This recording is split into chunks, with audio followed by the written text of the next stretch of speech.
Welcome everyone, this is मन्नत official YouTube channel. बच्चों, आज आपकी क्लास करेंगे सीसीएस लीव रूल्स को लेकर। लीव रूल्स आपके 1972 में एनफोर्स हुए, इसीलिए इनको बोला जाता है सीसीएस लीव रूल्स 1972। तो देखो, इसके अंदर अगर आप पढ़ोगे तो पूरी की पूरी जो पीडीएफ है वो आपको इजीली अवेलेबल हो जाएगी। किसी भी डीओपीटी की वेबसाइट से आप डाउनलोड कर सकते हैं, किसी भी और दूसरे प्लेटफॉर्म से आपको मिल जाएगी देखने को। लेकिन अगर नोट्स की फॉर्म में बात करेंगे और उसके एलेबोरेशन की बात करेंगे तो आज हम वो करने वाले हैं। कुछ इंपॉर्टेंट फैक्ट्स हैं जो आपके साथ डिस्कस करेंगे। तो बेसिकली उनको आप फैक्ट्स को ऐसे समझ के चलना, जैसे एग्जामिनेशन के अंदर आपसे एग्जामिनर क्वेश्चंस पूछता है तो एक फैक्चुअल क्वेश्चन होते हैं वो, उसी तरह से आज आपको इंटरफेस देखने को मिलेगा। तो स्टार्ट करेंगे आपकी क्लास। इसमें जो पहला चैप्टर है वो केवल प्रीलिमिनरी है, एप्लीकेबिलिटी के बारे में बात करता है। एप्लीकेबिलिटी के बारे में कैसे बात करता है कि ये कब ये स्टार्ट हुई। तो अगर देखो, आपसे इफेक्टिव डेट पूछी जाती है तो दैट इज़ 1 जून 1972। कब आएगी वो डेट? 1 जून 1972। एप्लीकेबिलिटी की बात करेंगे तो सारे के सारे सेंट्रल गवर्नमेंट एम्प्लॉयज़ पर लागू होता है जिनकी सैलरी सिविल एस्टीमेट से आती है, सिविल सर्विसेज के अंदर है और सेंट्रल गवर्नमेंट के एम्प्लॉय हैं। तो कुल मिलाकर क्या हुआ, सिविल सर्विसेज के अंदर जितने भी हैं, सिविल सर्विसेज लाइक सिविलियंस, ठीक है, वो वाली सिविल सर्विस नहीं, वो तो एक्सक्लूजन में है, वो हम आपको समझा देंगे। यहाँ पे लिखा है एक्सक्लूजन का मतलब है जिस पर एप्लीकेबल नहीं होता है। तो किस पर एप्लीकेबल नहीं होता है? रेलवे के एम्प्लॉयज़ पर एप्लीकेबल नहीं होता है, casual and daily rated part time contingency workers पर, वर्कमैन इन इंडस्ट्रियल या वर्क चार्ज एस्टेब्लिशमेंट के अंदर, ऑल इंडिया सर्विस के members like IAS IPS, locally recruited staff in foreign Indian diplomatic mission, contractual employees, ठीक है, state government employees on temporary deputation. State के employ हैं, temporary deputation पे हैं सेंट्रल गवर्नमेंट के अंदर, तो उन पर ये लागू नहीं होते। तो पहले चैप्टर के अंदर जो प्रीलिमिनरी चैप्टर है आपका इन एप्लीकेबिलिटी के बारे में बात करता है। इसके अंदर आपको क्या पता लगा? इसके अंदर पता लगा कि आपकी इफेक्टिव डेट है जो रूल्स की वो 1 जून 1972 है। सारे के सारे सिविल गवर्नमेंट सर्वेंट इसके अंदर दायरे में इसके आते हैं। कौन से दायरे में नहीं आते हैं? दैट इज़ नॉट एप्लीकेबल, यानी कि जिन पर ये नॉट एप्लीकेबिलिटी होती है इनकी, तो ये आपको हमने बता दी है। कुछ डेफिनेशंस हैं, तो डेफिनेशन तो देखो बहुत सारी है, लेकिन आपको सबसे ज़्यादा जो इंपॉर्टेंट समझनी है वो है completed year of service. Completed year of service means continuous service under the central government including, अब ये इंक्लूडिंग यहाँ से आ जाएगा, period spent on duty, all forms of leave, चाहे एक्स्ट्राऑर्डिनरी लीव, ठीक है, all forms of leave including extraordinary leave. तो continuous service को ही कंप्लीटेड ईयर ऑफ सर्विस बोलते हैं, ये आपको याद रखना है। डेट ऑफ रिटायरमेंट, आपका जो मंथ है, जिस मंथ के अंदर आपका बर्थ हुआ है उसकी last day of the month होता है, ठीक है, और इसको ऐसे याद करेंगे तो जो आपको सुपर एनुएशन का मंथ है उसका लास्ट होता है। अगर किसी एम्प्लॉय का बर्थ 1 जैन है, 1 फेब है, 1 मई है, यानी कि 1 ऑफ द मंथ है, तो उस कैलेंडर मंथ में उनकी रिटायरमेंट नहीं होती है। उनकी रिटायरमेंट इससे जो पहले वाला, ठीक है, इससे जो प्रीवियस मंथ होता है, प्रीसीडेंट होता है, जैसे फेब में किसी का बर्थ है 1 फेब, तो उनकी रिटायरमेंट आपका 31 जनवरी को हो जाएगी। ये भी आपने याद रखना है। इसके बाद आ जाता है डिसेबिलिटी के बारे में। Refer to specified benchmark high support need disability as defined under the right of persons with disability act 2016। तो बेसिकली डिसेबिलिटी के बारे में बात करता है, तो एक एक्ट बनाया हुआ है right of persons with disability के बारे में 2016। तो इसके अंदर रेफर्ड है कि ये डिसेबिलिटी बेंचमार्क भी हो सकती है, स्पेसिफाइड भी हो सकती है, हाई स्पोर्ट नीड डिसेबिलिटी भी हो सकती है, ठीक है। तो पहला चैप्टर का जो बेसिक जो कंक्लूजन है वो हम आपको दे चुके हैं। इसके अंदर अब चैप्टर 2 है, चैप्टर 3 है, जिसमें जनरल कंडीशंस हैं, रूल ऑफ ग्रांट है, ये देखते हैं। तो सबसे पहले हमने आपको बताया था राइट टू लीव। तो राइट टू लीव कोई राइट नहीं होता, तो leave can't claimed as a right. Mock में भी ये क्वेश्चन पूछा गया है, रूल नंबर आपसे पूछा था हमने, तो आपने रूल नंबर मेंशन करना है अगर आप मन्नत ऑफिशियल यूट्यूब चैनल के मेंबर हैं, ठीक है, क्योंकि ऑलरेडी आपने ये मौका है अटेम्प्ट कर लिया है, तो आप बता सकते हैं इसके बारे में। It can be refuse revoke under public service exigencies, however the authority can't alter the kind of leave applied for without or written request from the employee. सबसे बड़ी बात, आपको लीव देना नहीं देना इसके लिए आपकी अथॉरिटी मना कर सकती है, बट आपकी लीव के काइंड को अल्टर नहीं कर सकती। काइंड का मतलब, अगर आपने एक्स्ट्रा ऑर्डिनरी लीव ली है तो उसको ये नहीं कहेंगे कि हम आपको ईएल देंगे, अर्न लीव देंगे। आपने अर्न लीव मांगी है कि नहीं, हम आपको स्टडी लीव देंगे, तो कुल मिला के ऑल्टर नहीं कर सकते। ठीक है, जो लीव आपको चाहिए वो ही होगी, और वो कब तक ऑल्टर नहीं होती, जब तक आप रिटर्न रिक्वेस्ट नहीं देते। इफेक्ट ऑफ एग्जिट देख लेते हैं क्या होता है। एग्जिट, ये समझना इस बात को, ये रिजाइन की ही बात समझना है इसको। जब आप रिजाइन करते हो तो क्या होता है, तो देखो, leave at credit, lapse upon dismissal, removal, resignation खत्म हो जाती है। However, if an application was forwarded through the proper channel, an employee resigned to take up another central government post, leave doesn't lapse। सीधी सी बात है, leave आपकी lapse नहीं हो सकती। कब? जब आपने थ्रू प्रॉपर चैनल अप्लाई किया है। और थ्रू प्रॉपर चैनल अप्लाई आप कब कर सकते हो, जब आप कंफर्म्ड एम्प्लॉय हो। और कंफर्म्ड एम्प्लॉय आप कब हो, जब आपका प्रोवेशन कंप्लीट हो गया है। तो जब आपका सक्सेसफुल कंप्लीशन ऑफ प्रोवेशन हो जाता है, उसके बाद अगर आप रिज़ाइन करते हो तो it means it's a technical resignation. और टेक्निकल रेजिग्नेशन के अंदर एवरीथिंग, चाहे वो एलटीसी के बेनिफिट्स हों, चाहे आपके लीव के बेनिफिट्स हों, वो सारे के सारे आपको मिलते हैं। ठीक है, इसके बाद आ जाता है कम्यूटेशन। कम्यूटेशन का मतलब क्या है, retrospective conversion of one kind of leave into another is permissible upon request within 30 days of returning to duty. It is subjected to leave salary adjustment. तो कम्यूटेशन का सिंपल सा मतलब यही हुआ, एक लीव को दूसरी लीव के अंदर विद इन 30 days आप चेंज कराना चाहते हो तो करा सकते हो। ठीक है, मैक्सिमम लिमिट क्या होती है, लीव के बारे में है ये मैक्सिमम लिमिट। मतलब कोई भी गवर्नमेंट सर्वेंट है, उसको कंटिन्यूसली 5 साल से ज़्यादा लीव हम नहीं दे सकते। 5 साल से ज़्यादा केवल दे सकते हैं डिसेबिलिटी के केस में, एक्सेप्शनल केसेस में, अगर मेडिकल ग्राउंड होता है तो। ठीक है, अगर कोई 5 साल आता ही नहीं है ड्यूटी पे, कंटिन्यूसली 5 years तक वो अपसेंट है, तो अपने आप ही उसको मान लिया जाएगा कि उसने रिज़ाइन कर दिया। ठीक है, क्या मान लिया जाएगा कि उसने रिज़ाइन कर दिया है। Outside employment, employ can take up alternate service, professional practice, private employment while on leave without prior from sanction. आप लीव लिया आपने, आप लीव लेके 2 months के लिए चले गए, तो 2 months के अंदर कोई प्राइवेट वर्क नहीं करोगे आप। प्राइवेट कंपनी के अंदर काम करने लगो, प्राइवेट वर्कशॉप के अंदर काम करने लगो, या और अपना कोई प्राइवेट बिजनेस आप करने लगो, तो विदाउट प्रायर सैंक्शन ये आप नहीं कर सकते हो। ठीक है, एज पर रूल। अब grant and return from the rule, तो ये बेसिक सी चीज़ें हैं। फॉर्म 1 के अंदर एप्लीकेशन भरना होता है, फॉर्म 4 के अंदर मेडिकल सर्टिफिकेट्स है जो बनाया जाता है, फॉर्म 3 के अंदर गजेटेड्स का होता है, और फॉर्म 4 के अंदर नॉन गजेटेड का होता है। ठीक है, हॉलीडे का बच्चों सिंपल सा फंडा है कि उसको प्रीफिक्स भी किया जा सकता है, सफिक्स भी किया जा सकता है लीव के साथ में। प्रीफिक्स एंड सफिक्स का मतलब, हम सपोज़ करेंगे कि आपका जैसे आप 8 जुलाई है आज, अगर मान लेते हैं 10 जुलाई को छुट्टी है, और 10 जुलाई को आपका हो जाता है क्या, फ्राइडे। तो फ्राइडे के बाद अगर आपका 5 day वर्किंग है, सैटरडे आपकी लीव है, तो फ्राइडे आपकी लीव हुई, तो सैटरडे एंड संडे आपके सफिक्स हो जाएंगे। प्रीफिक्स कब होंगे, जब उससे पहले कोई छुट्टी हो। जैसे कि आप मान लो ट्यूसडे से छुट्टी लेते हो और मंडे को हॉलीडे है, तो मंडे अब आपका प्रीफिक्स रहेगा क्योंकि वो पहले फिक्स है, उसके बाद आपकी छुट्टियां स्टार्ट है। तो ये हॉलीडे का सिंपल सा फंडा होता है। रिकॉल टू ड्यूटी की बात करेंगे, if record before expiry it is treated as compulsory duty from the date of journey start. Travelling allowances admissible.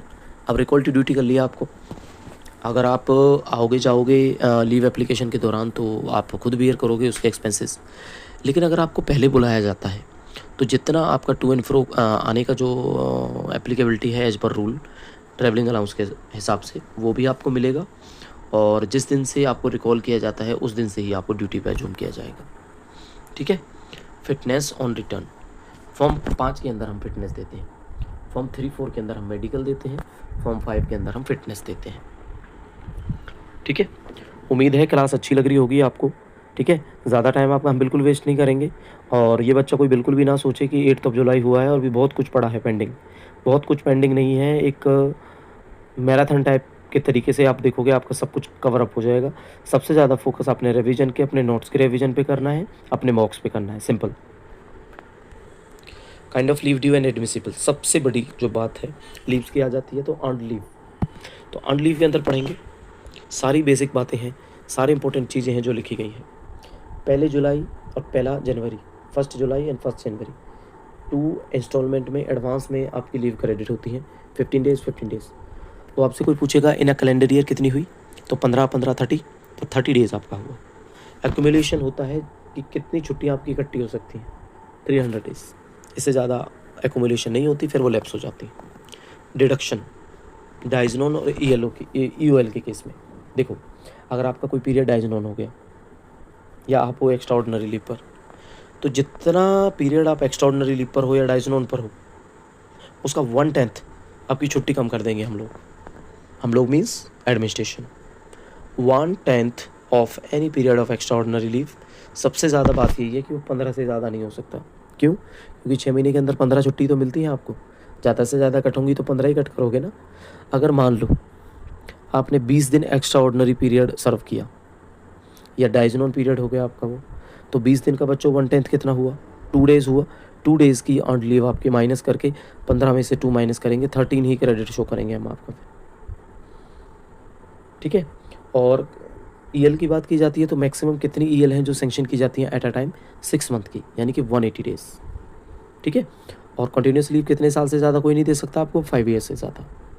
अगर 5 ईयर तक विदाउट एनी इन्फॉर्मेशन कोई छुट्टी पर रहता है तो इट मीन्स रिजाइंड।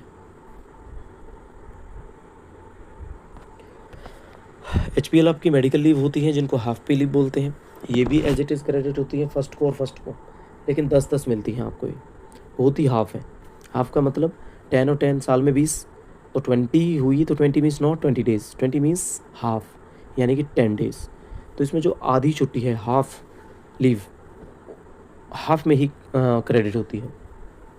ठीक है। अब आपका कोई हिसाब किताब लगाए और उसमें पता लगे कि आपकी 7.5 लीव बनती है, तो 7.5 नहीं हो सकती वो, फिर उसको राउंड ऑफ किया जाएगा नेक्स्ट नंबर पे, 8 किया जाएगा उसको। ठीक है। कैलकुलेशन आपको बताई दी, कैलकुलेशन सिंपल है बच्चों। देखो, साल के अंदर 20 तो कितनी हो जाएंगी, 10/6, 5/3 आ गया ना। एक मंथ के अंदर कितनी होंगी, 5/3। 1 मंथ के अंदर कितनी हो जाएंगी बच्चों, 5/3। डिडक्शन देख लो, आपका पीरियड डाइजनोन है या आपका सस्पेंशन है, तो ऐसे टाइम पे 10 छुट्टियां तक आपकी कम कर सकते हैं, और वो 1/10 की जगह आपको 1/18 याद रखना है। आप कितना याद रखना है, 1/18। कमिटेड लीव देख लेते हैं, exactly half the amount of HPL due, लेकिन उसका बैकएंड क्या होना चाहिए, medical certificate. Twice the amount committed leave is debited from the HPL balance. ये वही बात है जो हमने आपको बताई। जब भी आप एक कमिटेड के नाम से लीव लोगे ना, तो उसका डिडक्शन ऑलवेज एचपीएल में से होगा। ठीक है, उसका डिडक्शन किस में से होगा, एचपीएल में से होगा। और कितने दिन की जो एक्यूमुलेशन है कमिटेड है विदाउट मेडिकल सर्टिफिकेट अप्रूव की जा सकती है स्टडी के लिए, अगर कोई करता है तो 180 दिन, यानी कि 6 मंथ तक विदाउट एनी मेडिकल सर्टिफिकेट। अगर कोई पब्लिक इंटरेस्ट में काम करना है, स्टडी का मतलब एग्जैक्टली यहाँ पे स्टडी लीव नहीं है, स्टडी का मतलब है कि कोई पब्लिक इंटरेस्ट का काम है, गवर्नमेंट की तरफ से कोई काम करना है, तो 180 डेज़ तक की लीव को आप कंप्लीट करा सकते हो विदाउट एनी मेडिकल सर्टिफिकेट। ठीक है। एक होता है leave not due. Leave not due का मतलब आपके पास कोई छुट्टी नहीं बची है तब ये एप्लीकेबल होती है, और कितनी है, मैक्सिमम 360 ले सकते हो पूरी सर्विस के दौरान, लेकिन मेडिकल सर्टिफिकेट पर। Leave not due can be taken on production of medical certificate debited against future HPL that the employ is expected to earn subsequently. और लीव नॉट ड्यू का एक सिंपल सा फंडा है, आपने मानो 60 डेज़ का लीव नॉट ड्यू लिया, यानी कि 2 मंथ का, तो आगे आने वाले जितने एचपीएल्स आपके आते जाएंगे ना, वो फ्यूचर एचपीएल में से हम माइनस करते जाएंगे, यानी कि वो बैलेंस आपका लिख लेंगे 60। और जैसे अब ये 2016 है, इसके अंदर आपका 20 है, 20 यहाँ पे माइनस कर देंगे हम, 40 बचा, अगले साल 25 माइनस कर देंगे।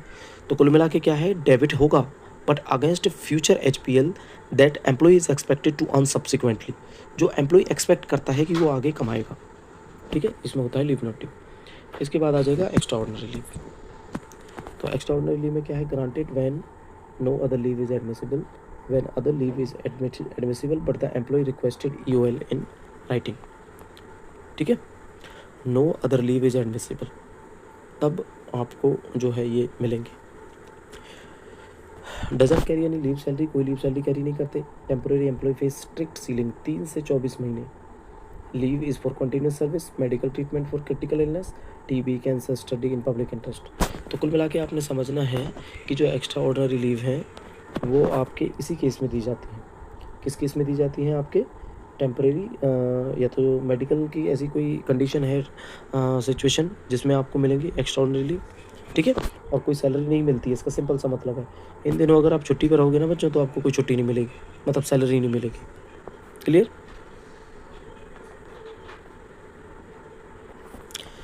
चैप्टर 5 में पढ़ते हैं स्पेशल या वेलफेयर कैटेगरी ऑफ लीव, जिसमें आपकी पहले आ जाती है maternity leave.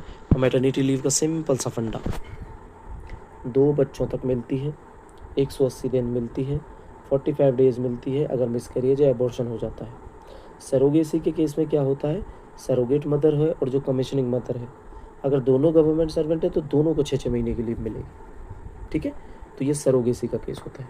Paternity leave fathers को मिलती हैं, 15 डेज़ की मिलेंगी पूरी वाइफ के कन्फाइनमेंट के ड्यूरेशन में, अप टू 15 डेज बिफोर और 6 मंथ आफ्टर द डिलीवरी, ठीक है। डिलीवरी के 6 महीने के अंदर अंदर आपने ये लेनी है after delivery. Also applies to valid children adoption. अच्छा, चाइल्ड अडोप्ट कर रही है ना, अगर चाइल्ड 1 साल से छोटा है तो भी इनको मिलती है। कमीशनिंग फादर इन सरोगेसी तो भी मिलती हैं। Lapse if not availed with in the stipulated 6 month, it is debited not debited against the leave account. इनका कोई लीव अकाउंट नहीं होता अलग से, ना तो ये EL है ना ये HPL है, तो ये किसी लीव अकाउंट से डिडक्ट नहीं होती है। पैटर्निटी लीव है, 15 डेज़ की लीव आपको मिल जाती है। क्लियर? अब आ जाते हैं चाइल्ड के लीव पर। देखो चाइल्ड के लीव के अंदर क्या होता है बच्चों, guaranteed to female employees and single male employees for a maximum 730 days during the entire service. 730 दिन की चाइल्ड की लीव है जो आपको मिलती है। Applicable for taking care of the 2 eldest surviving children up to 18 year of age. No age limit for disabled children. 18 साल तक की एज तक के बच्चों के लिए ही एप्लीकेबल होती है। 730 दिन का मतलब 2 साल हो जाएंगे। स्पेल होंगे 3 बार। साल के अंदर आप केवल 3 बार ले सकते हो इस तरह की छुट्टियाँ।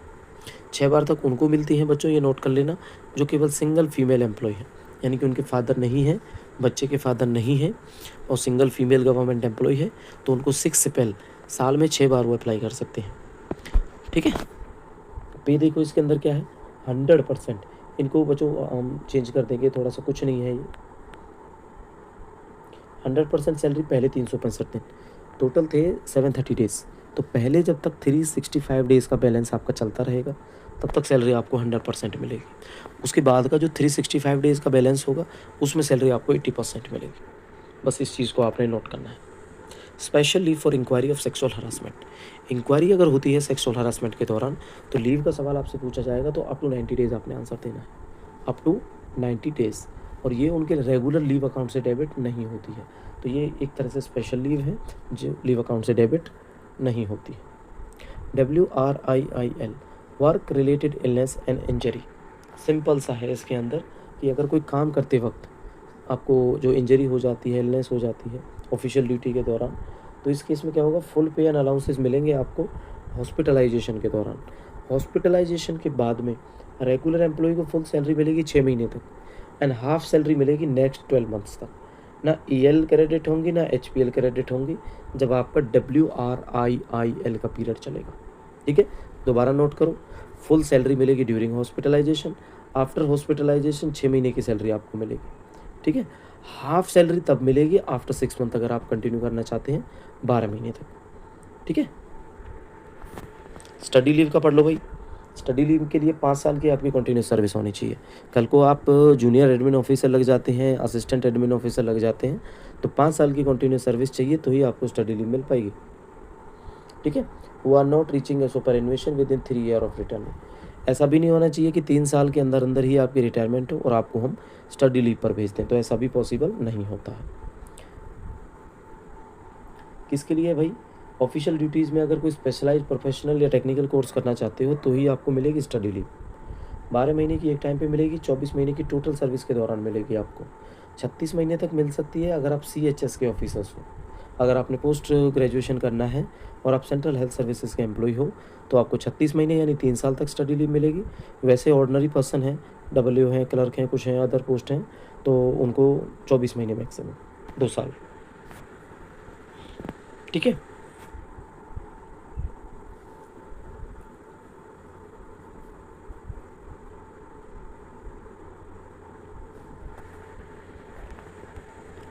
ऑब्लिगेशंस होती हैं बच्चों, इसकी सिंपल सी एक बॉन्ड है फॉर्म 7, 8, 9, 10 जिसके भी अंदर एग्जीक्यूट करना होता है एम्प्लॉय को, और एम्प्लॉय को एटलीस्ट 3 साल तक, ऑफिसर हो अगर आप CHS के हेल्थ सर्विसेज के तो 5 साल तक आपको सर्व करना ही पड़ेगा, सिविलियन हो तो 3 साल तक सर्व करना पड़ेगा। कब? जब आप वापस आ जाओगे स्टडी लीव से, ठीक है, पोस्ट रिटर्न बोलते हैं उसको। और अगर आपने रिज़ाइन कर दिया या रिटायर हो गए आप, तो फुल रिफंड जो लीव सैलरी है, ट्रेवल कॉस्ट है, सब कुछ आपको जो मिला वो आपको वापस देना पड़ेगा, सिंपल सी बात है, ठीक है। चलो, अब हमें लगता है ये थोड़ा इंपॉर्टेंट है, आपको बता देते हैं, आपको पता ही है वैसे। रिटायरमेंट के टाइम पे मैक्सिमम 300 दिन का लीव है, आप हो सकते हैं आपके। LTC 10 डेज़ तक का लीव इनकेसमेंट मिलता है, टोटल 60 दिन का मिलता है पूरी सर्विस ड्यूरेशन के में अंदर, ठीक है। पूरी सर्विस के अंदर 6 डेज़ ऑफ जो लीव्स हैं आप कैश करा सकते हैं। ऑन रिज़ाइन पे क्या होगा? Half of the leave balance, simple सी बहुत अच्छी बात लिखी है यहाँ पे, मैक्सिमम 150 डेज़। अगर मान लेते हैं आपके पास लीव है 340, सॉरी 300 है, 300 ज़्यादा हो ही नहीं सकती, 300 है, तो 300 में ऐसा नहीं है आपको 300 का पैसा मिलेगा। आप रिज़ाइन करके चले गए तो आपको मैक्सिमम 150 छुट्टियों का पैसा मिलेगा, 150। आप मानो आपके पास 90 EL है, आप छोड़ के चले गए तो आपको कितना पैसा मिलेगा? 45 डेज़ का मिलेगा, हाफ मिलेगा आपको, सिंपल। अगर डेथ हो जाती है सर्विस के दौरान तो बच्चों क्या होगा? स्यू मोटो पेमेंट ऑफ कैश, जो उनकी EL HPL है ना, अपने आप मिल जाएगी 300 डेज़ की। किनको मिलेगी? वही हायरार्की में मिलेगी, अगर कोई विडो है, हस्बैंड वाइफ, तो उनको मिलेगी, वो नहीं है तो उनके सबसे बड़े बच्चे को मिलेगी, बड़ा बच्चा नहीं है तो अनमेरिड डॉटर को मिलेगी, इस तरह से ये चीज़ें, ठीक है। स्पेशल काइंड ऑफ लीव है, ये आपको बताई दी हमने। मैटरनिटी 180 डेज़ होता है, दो बच्चों तक ही एप्लीकेबल है ये। पैटर्निटी 15 दिन का होता है, 2 बच्चों तक ही एप्लीकेबल है, 15 दिन तक मिलता है, और आफ्टर डिलीवरी 6 मंथ तक आप इनको अवेल कर सकते हैं, ठीक है। अडॉप्शन के केस में भी आपको मिल जाती हैं ये, अडॉप्शन 180 डेज़ लीव मिलती हैं, 2 बच्चों तक पॉसिबल है, बच्चे की उम्र 1 साल से कम होनी चाहिए। चाइल्ड के लीव 730 दिन मिलता है, 730 डेज़, 2 बड़े बच्चों तक ही मिलता है ये भी। 18 साल तक मैक्सिमम उम्र के बच्चे तक ये मिल जाता है। 3 बार तक आप अप्लाई कर सकते हो साल के अंदर, 6 टाइम्स तक आप अप्लाई कर सकते हो अगर आप सिंगल फीमेल एम्प्लॉय हैं और मदर हैं। 100% पे मिलेगी पहले 365 डेज़ में, नेक्स्ट 365 डेज़ में आपको 80% मिलेगी। वर्क रिलेटेड इलनेस जस्ट आपको बताया था बच्चों हमने, 6 महीने तक की फुल पे, 12 महीने तक हाफ पे, और हॉस्पिटलाइजेशन के दौरान फुल पे। सेक्सुअल हरासमेंट में 90 डेज़ की लीव ग्रांट की जाती है, और वो किसी अकाउंट से डेबिट नहीं होती है। तो हमारी तरफ से आपके लिए तो सेशन उम्मीद है इंटरेक्टिव रहा होगा। अपने वैल्यूएबल फीडबैक्स हैं जो ज़रूर देके जाना इस वीडियो के अंदर, अपने दोस्तों के साथ शेयर करें। मानो तो ऑफिशियल यूट्यूब चैनल पर definitely without any time delay आपको स्टडी कराई जाती है बच्चों। नेक्स्ट क्लास के लिए वेट करते रहिएगा, हमें बहुत जल्दी मिलेंगे आपसे, तब तक के लिए thank you and see you soon.